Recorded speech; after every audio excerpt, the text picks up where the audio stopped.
Well, good morning. Wanted to talk today about a very important part of our evolutionary process, this time of transformation where we are more and more being shown a clear choice. This is like a crossroads, you could say, a crossroads time in our journey, because I've talked before about this evolution from the tribal mind, the egoic mind, and now moving into the spiritual mind.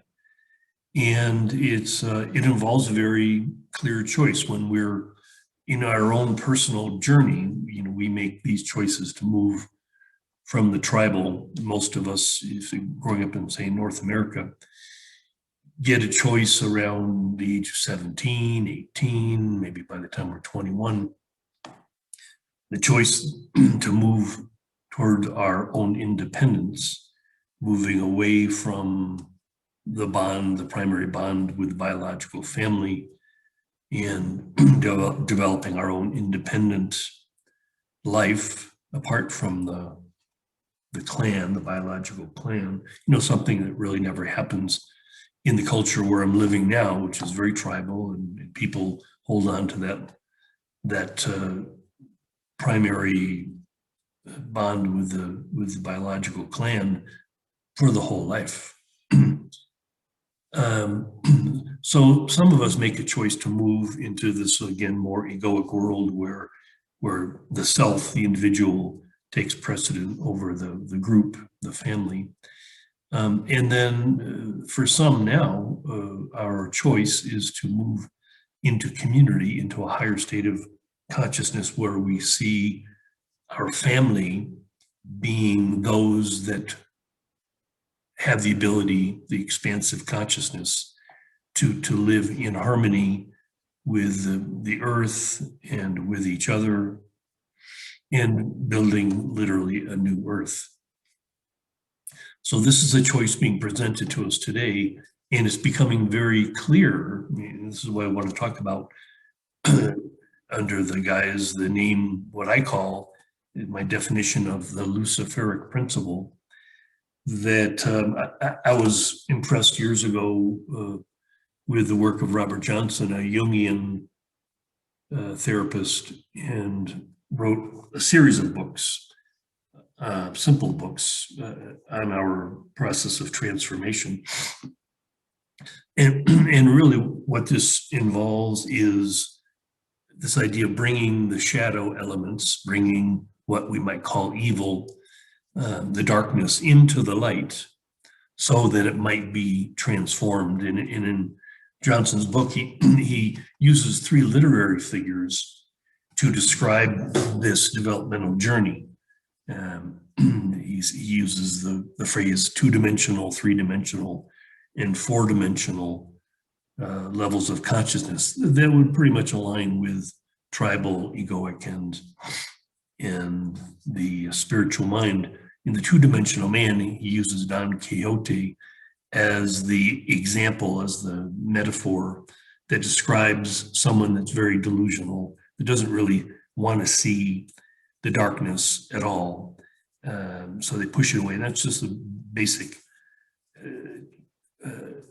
mind of the child or the young adolescent that lives in a fantasy world and doesn't really want to see things as they are. And because of that, they never are able to accomplish the fullness of their development.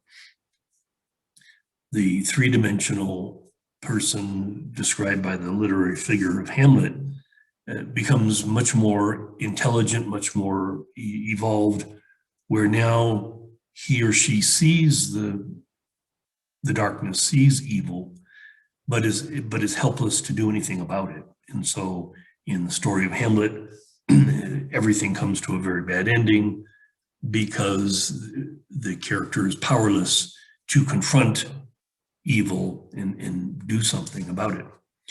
In Faust, a brilliant story that's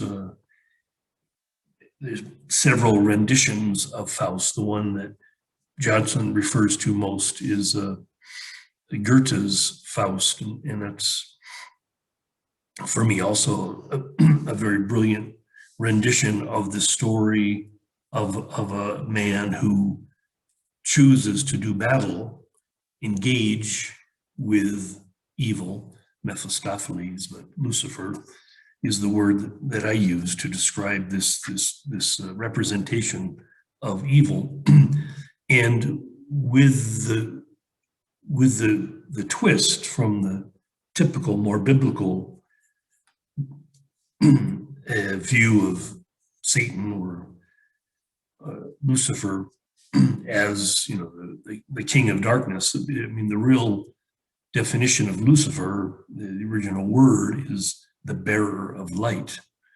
That, in my view, and also Johnson's view, what Lucifer, the role of Lucifer is literally to show, to guide Faust through his own hell so that he might choose heaven.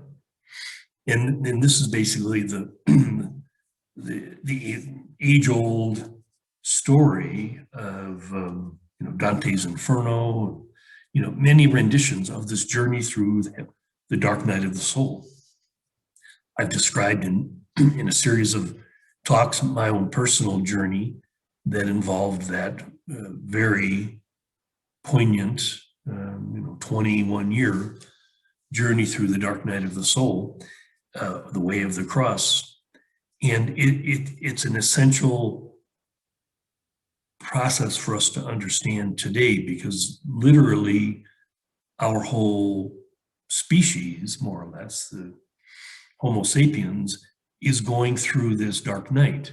And there's many individuals who would collectively play this Lucifer role, this Lucifer principle of showing us, okay, so I've got 3 examples that I wrote down, individuals who are choosing to play this role, very much like Lucifer did in the mythology with God, where Lucifer was one of the archangels, Michael, I think, and got too, in that classic story, got too uppity, wanted too much power, and was cast into this underworld and became Satan. So I would just offer that there are certain individuals today that certainly appear to be taking on this role of playing God. Take Bill Gates or Jeff Bezos, Mark Zuckerberg. There's a variety, of course, older families like the Rockefellers and the Rothschilds. And there are certain individuals who clearly have this mindset where they believe that they know better than pretty much anybody else how the earth should be run, how humans should be controlled. Okay, so they're implementing these measures today to create this, in their mind, this utopia, but to the average Homo sapien, this is becoming a dystopian nightmare. It is becoming a version of hell. Okay, so what we're seeing now in the world more clearly than ever is this incredible division between the light and the dark, good and evil, however you want to call it. So we can make a choice. Okay, this is the whole point. This is what I would say about the Luciferic principle, that it's by bringing the darkness into the light, by seeing it more clearly, we can make a choice. We can choose to be more conscious. So the idea is we're becoming more conscious of our collective evil so that we can transform it into something miraculous, something beautiful. So this is, again, for me, in birthing a new earth, what it actually takes to do this, to make this shift, okay, from the tribal and egoic condition which is doomed, right? Both of them are doomed into our salvation, into Homo globulus, Homo spiritus, where we literally now can build something new because we've made a very clear choice.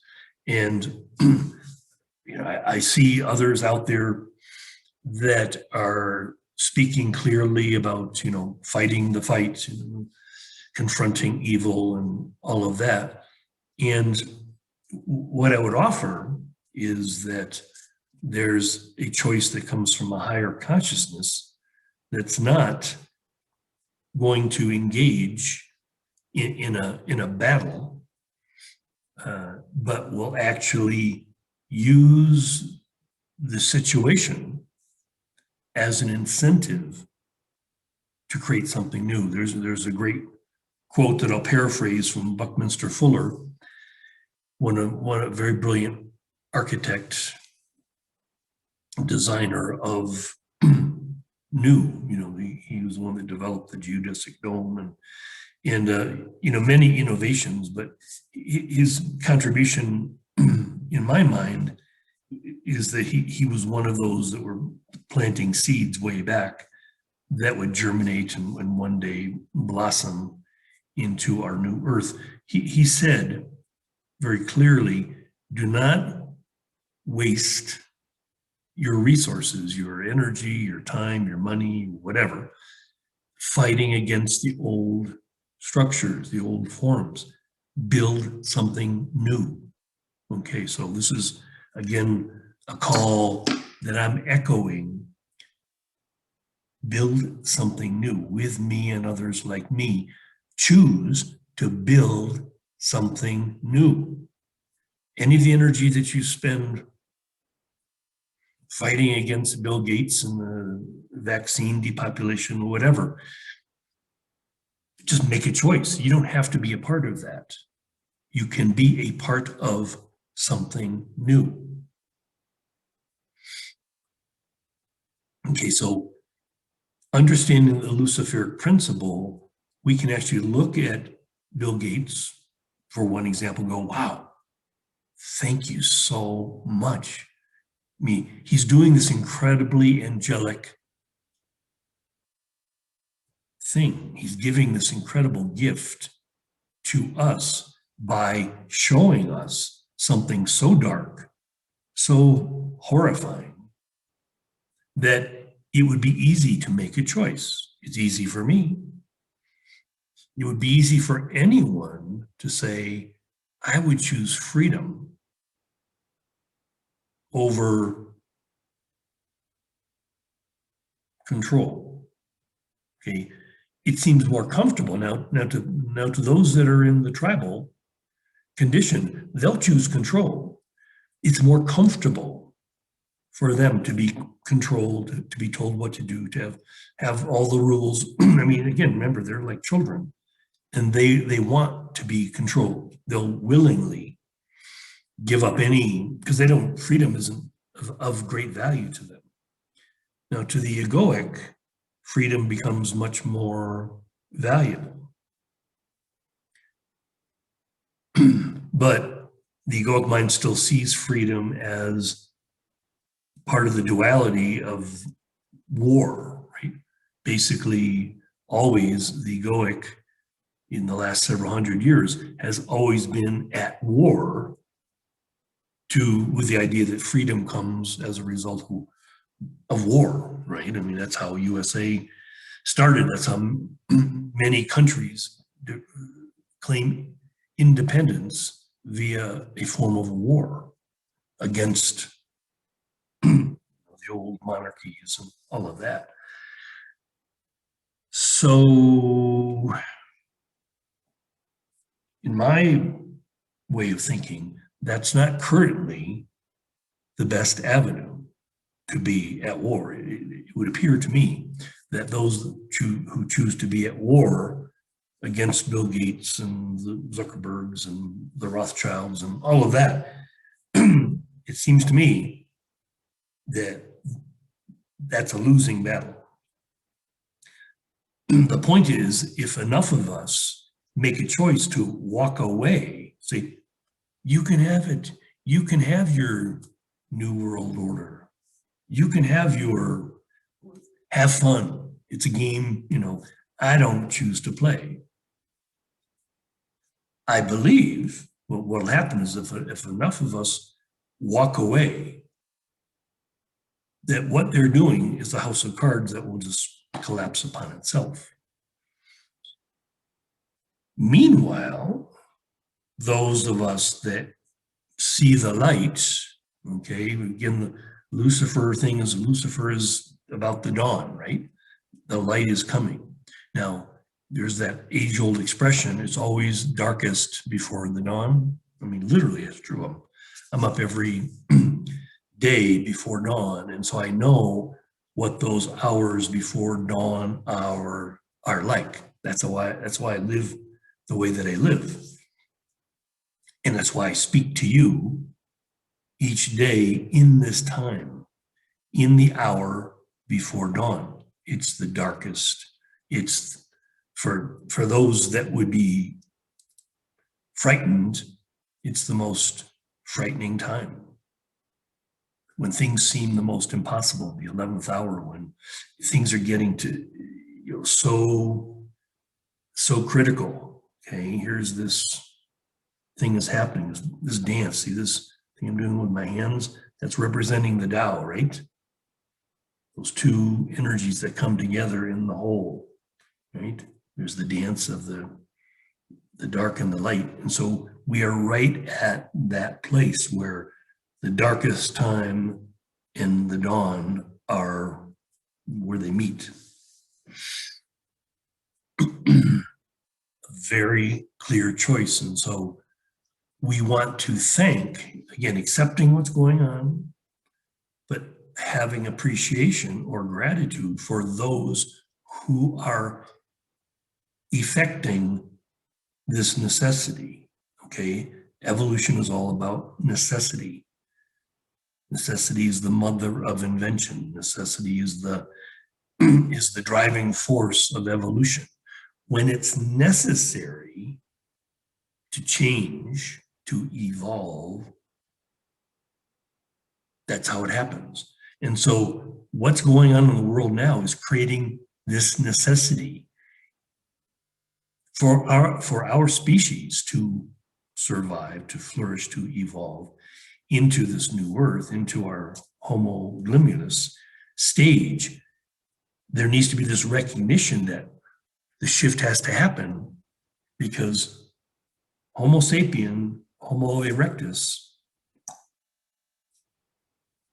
becoming extinct in a very short time, maybe a decade, extinction of the vast majority of humans on the planet, all of Homo erectus, most of Homo sapiens will be extinct. But it's not the end of the story, because it literally, what I'm about and what I'm encouraging you to be about is about beginning. We're in the very first chapter of our new species, our new earth, literally something new. So this is it. The Luciferic principle is showing us, for those that have eyes to see, ears to hear, showing us a clear choice. Dystopian nightmare or utopian heaven. There's two choices. It's not like there's 7 choices. There's 2. So it's where my enthusiasm comes from, because it's really fun.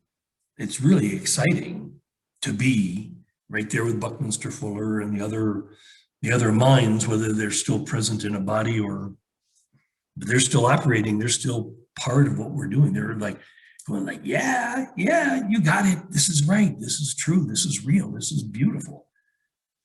It's a happy ending story, okay? In Don Quixote, not a happy ending. In Hamlet, not a happy ending. Faust has a very happy ending. Faust, the character becomes, as a result of dancing with the devil, making a friendship, a bond, a pact, with Mephistopheles, with Satan. He literally becomes free because he's no longer afraid. He's no longer angry. Again, tribal mind is afraid of Lucifer. Egoic mind is angry, filled with hatred. This should not be. Bill Gates should not be allowed to get away with this. I mean, look at Bezos and the other uber billionaire. They want to leave the planet. They wanted to start space colonies. That's their solution to the problem on Earth. Well, I'm with Dr. Zach Bush and those that would say, we love this Earth. We love this Earth, and we want this Earth to be our home. We want it to fully return to its natural glory. Once we stop running interference patterns with the biome will survive just fine. As soon as we're done with all the monkey business, a decade, a century, 1,000 years, whatever, the biome will be absolutely magnificent again, because that's its natural state, just like it's our natural state to be magnificent, to be filled with glory. That's our inheritance. That's what we were born to become. So again, this story has a very happy ending. So please meditate on this, find a way to accept and appreciate and even have enthusiasm for the dissolution of the old forms, okay? It's not going to look pretty. Remember, to the caterpillar, the butterfly is the end of the world. So you have a choice to shift your consciousness into a place of total acceptance, total appreciation, and total enthusiasm for what is happening today. And you can interpret evil, what appears to be evil, as that which creates the necessity for your choice to choose love, to choose truth, to choose beauty. These are the principles that are inherent in reality. So it's simply seek not to change the world, seek to change your mind about the world. What is the world representing to you right now? And how can you choose otherwise? How can you choose to be free, whole, happy, and free? That's our promise.